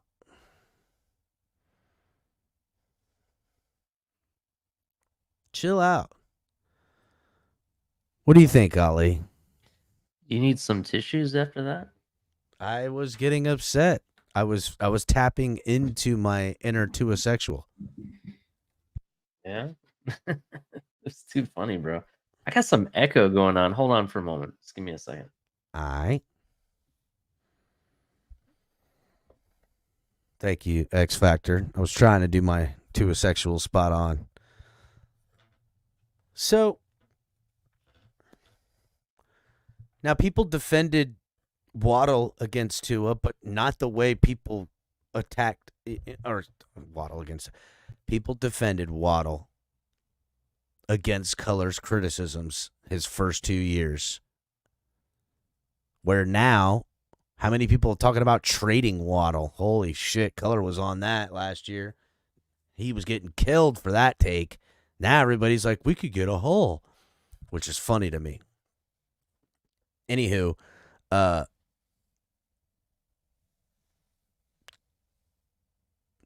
way in which Color, and I'm just using Color as a for instance, criticized the things that he believes Waddle should get better at is no different than the way in which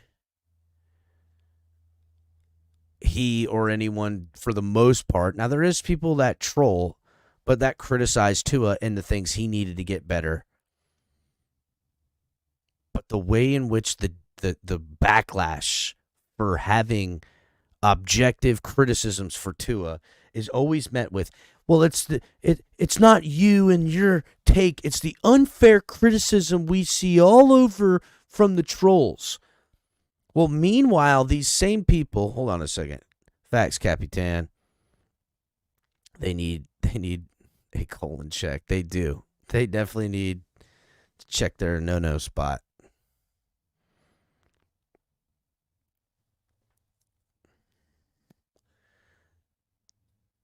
These same people that make excuses for Tua, that fight for the death, that also on the same term absolutely eviscerate anyone else that they so choose to throw under the bus.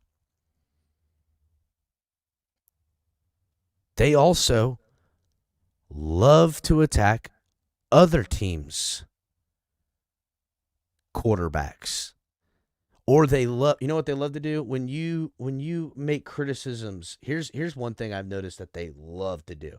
When you make a criticism of Tua that is well deserving, that they cannot push back on, right?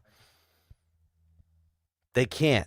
They're just like, oh man, I can't push back on this narrative. So what do? They divert. They then bring up, well, Justin Herbert did this and Justin Herbert did that. I don't give two flying fucks about Justin Herbert unless we're playing against him. The way in which they love to troll a Justin Herbert or a Joe Burrow or a Lamar Jackson it's asinine. It's asinine. It is asinine. You're absolutely 100% correct. I mean, a few of us here at TFTG really wanted to see a guy like Lamar Jackson here. And people called us idiots or retarded or whatever because the fact that, they're trying to say he's nothing but a running back. And look, MVP of the league. He's not MVP of running backs either, too. No. He's an MVP of the league as a quarterback. That is correct, 100%. So I'm kind of over the let's go ahead and bash other quarterbacks. You know what I mean? Unless it's the Buffalo Bills, because you know how I feel about the Bills. Listen, I'm all for trolling, right? Yeah. I'll troll our division quarterbacks, but going and trashing Lamar Jackson, even Justin Herbert. Now I'll do that the week of or the week before a game. I'll start prepping, but to just week. Definitely. Yeah. Hold on. I think you're a little low. Hold on a second. Let me edit your mic. Say something, Ali? Is it better? Sounds a little better. All right. Sorry about that. I'm having You're good. some I just turned up your mic. difficulties. You're good, dog. But no, for real though. On a rivalry week, okay, I get it. You're gonna talk trash about the other team. I get it. Yeah. I get it. Yeah. But I'm, But I to guess shit for on me- another quarterback that we didn't play or we're not gonna play or we already typically it's one we've already beaten, to defend the criticism that our quarterback deserves shows your hand, bro. You don't care about this team. You care about the quarterback, and you care about defending his honor more than anything. Mm-hmm.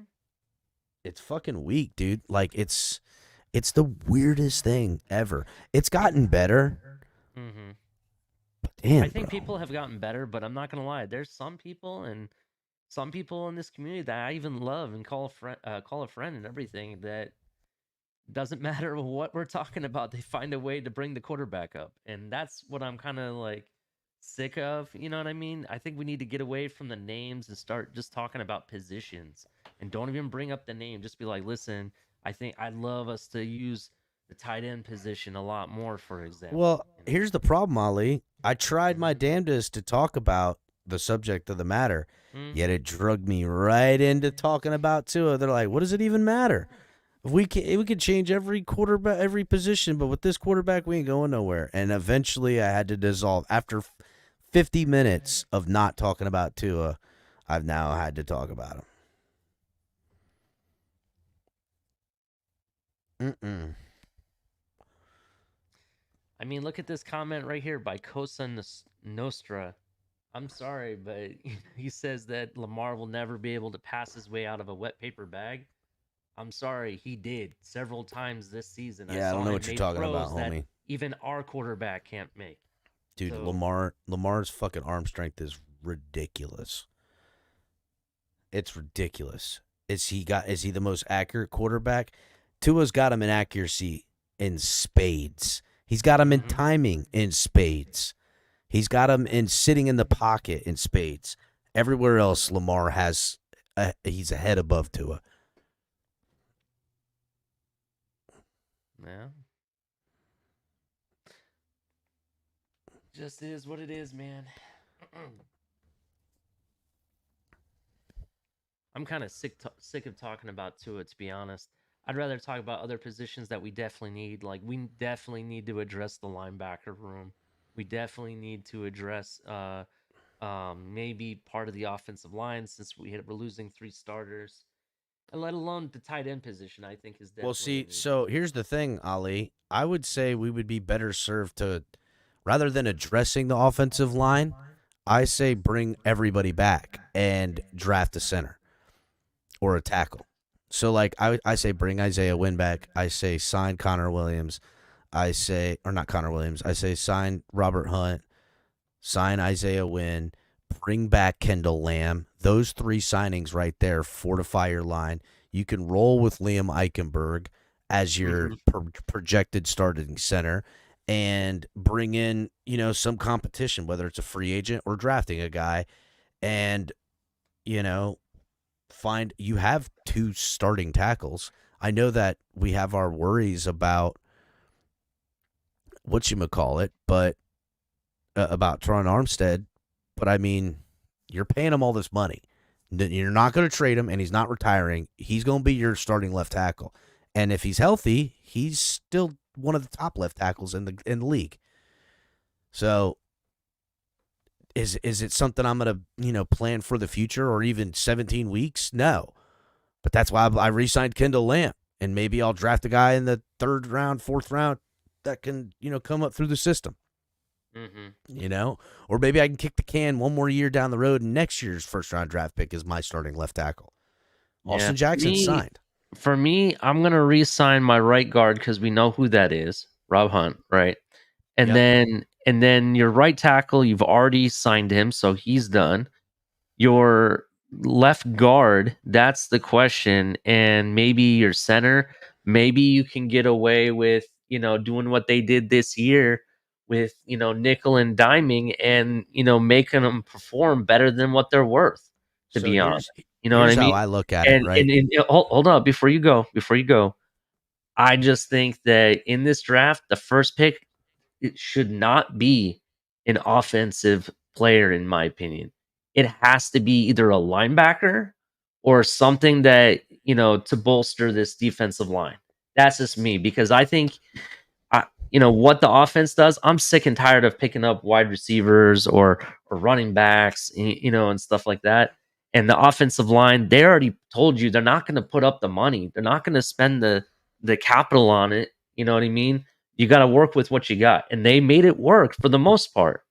But in where we lacked is when our defensive ends all got obliterated. The whole entire room basically did, including the guy that Color likes. I can't think of his name off the top of my head. But he Cameron got Good. obliterated. Yeah. And then the linebacker room got And obliterated. we're probably gonna lose Andrew Van Ginkel, so that's gonna hurt us. You think we'll lose him? I think he resigns personally. God, I hope he resigns. I hope more than anybody that resigns, it's Andrew Van Ginkel. Because I don't care what you're paying him. It's not going to be top position money. Whatever you're going to pay him, you're getting your money's worth. You're getting more out of whatever you're paying that man. Yeah, that's why I think the moves you're going to see is going to be on the defensive side, and it's going to be re-signing, or you bring in a new linebacker crew. I mean, that's just the only thing that makes sense in my opinion. To me, the first 2 picks of the draft, one is a defensive tackle. Yeah, the other is an interior offensive lineman, preferably a center, because then if you get a center, he can also, if you're a center, you're a guard. You know what I'm saying? So if you have a guy, if you re-sign Isaiah Wynn, you re-sign Hunt, and you have Eichenberg as your projected starter, but you draft a center in the first or second round, that guy could shake out into any position. Now, if you got a guy in the first or second round drafted at center and he doesn't get in over Wynn or Liam Eichenberg, and he's backing up both, all 3 interior spots, I'm fine with that. Let the guy kind of slow roll in.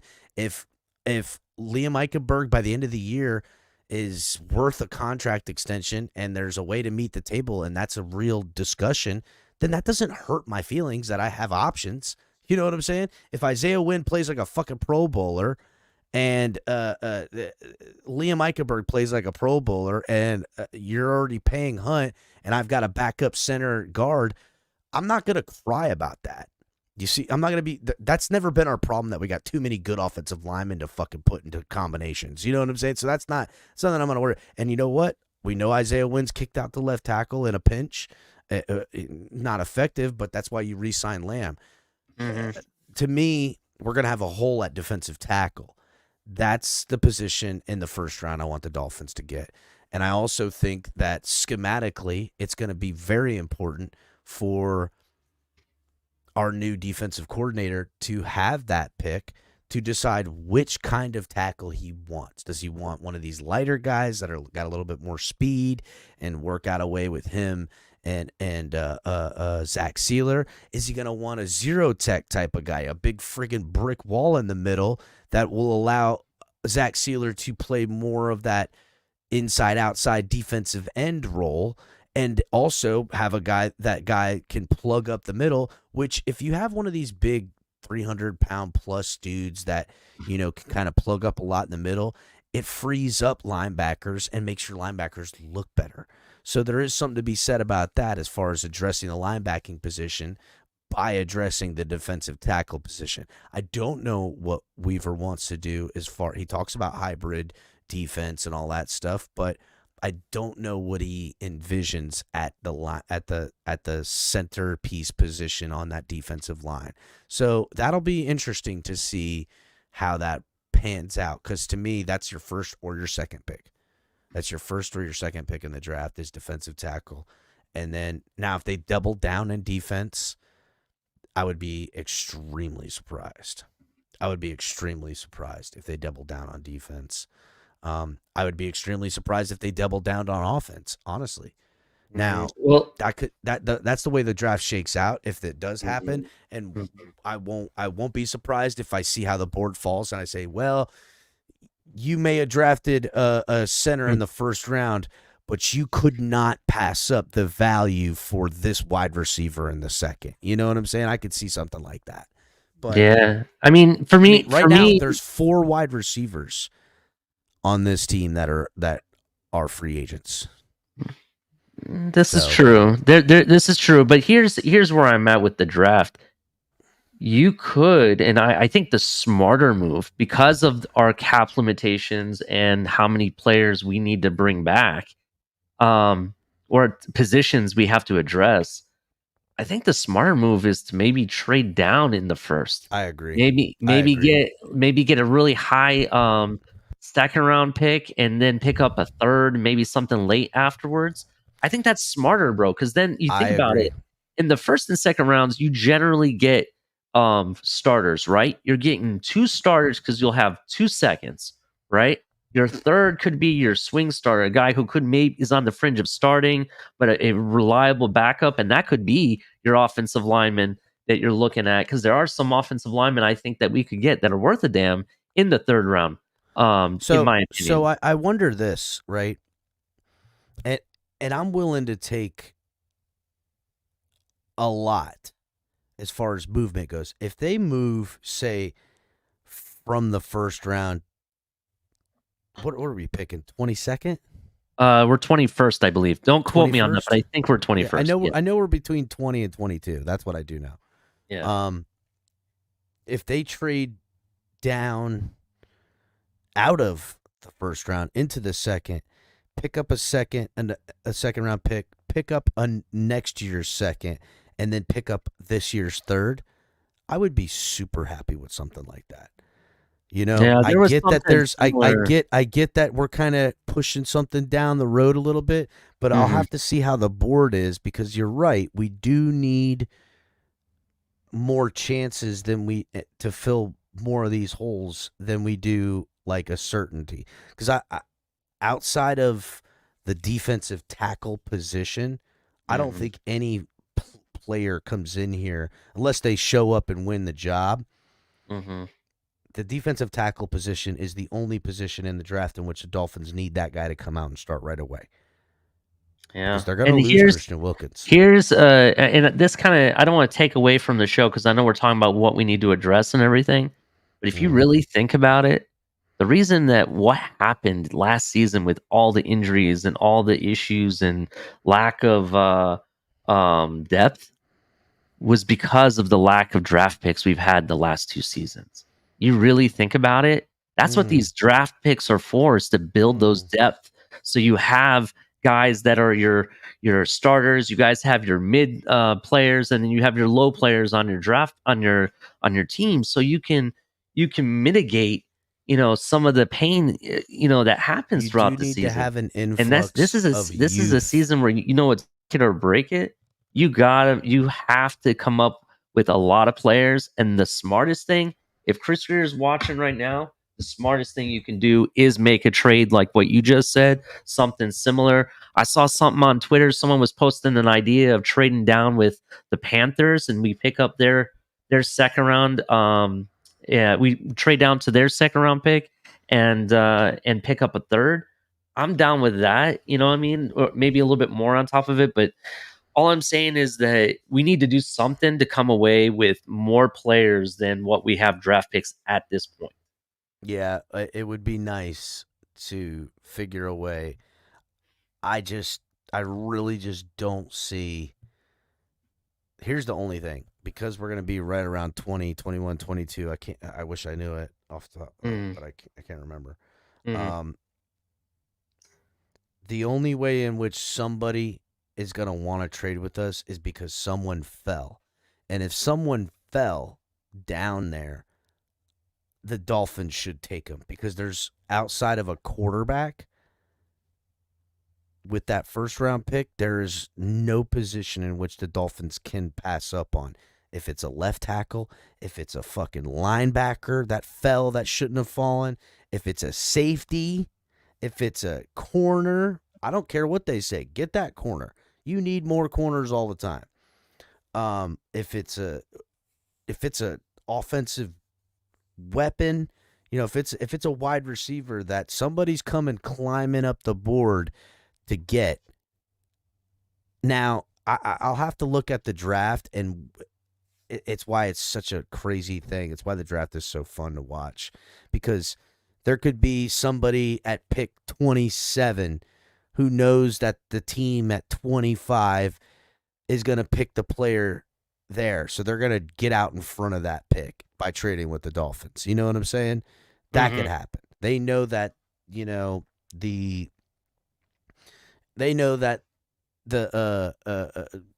friggin' Ravens are definitely going to pick this player. So the Niners are going to jump up to grab this guy before the Ravens take him. There's those types of situations that we could capitalize on. But to me, if somebody's falling down the board like that, that's a TJ. That's a TJ Watt. You know what I'm saying? That's somebody you take, and you don't mess around unless it's a quarterback. Then you allow. But typically, the teams that are picking from 20 and beyond aren't really in the quarterback picking market. You know, all those quarterbacks got grabbed earlier, unless one of these dudes goes sliding like crazy. So now, I wouldn't be opposed if the Dolphins saw somebody slide a couple picks ahead of them and they said, we're going to grab this playmaker. I don't know who that could be and why, but that could happen. You know? Mm-hmm. Yeah, I definitely hear you, man. I'm Peely is still on excited. the team. Yeah, Brand Pilly is still on the team. I He's like still on the team. Brandon Pilly. He was I really think- cool. I got to meet him at training camp, so I like him actually. I like his motor for a shorter defensive tackle and a guy with has the limitations he's got. Man, I love the fight in that guy. I love the fight in that dude. So, I mean, look, Ali, we'll have to set it up where me and you will go into this on a more in-depth conversation because it's getting late. We're past midnight now. But I'd like to talk to you more about this maybe tomorrow or something like that. We'll fire one up or something. But I'd like to get into more of a conversation of the draft and things like that. Shout out to Jonathan, who's been lighting up the boards. Listen to this guy. He sounds like he has an 850 credit score. Talking about you, Ali. We're going to listen to you. He does. Ali got a great credit score. I'll be telling people my credit score, man. Jeez. Damn. He's telling everybody all that. But yeah, man, I appreciate everybody coming out. I hope everybody hits the like button. If you're not subscribed, please do. And maybe me and Ali will come back up here and do a little bit more. Till next time, fins up, everybody. Fins up.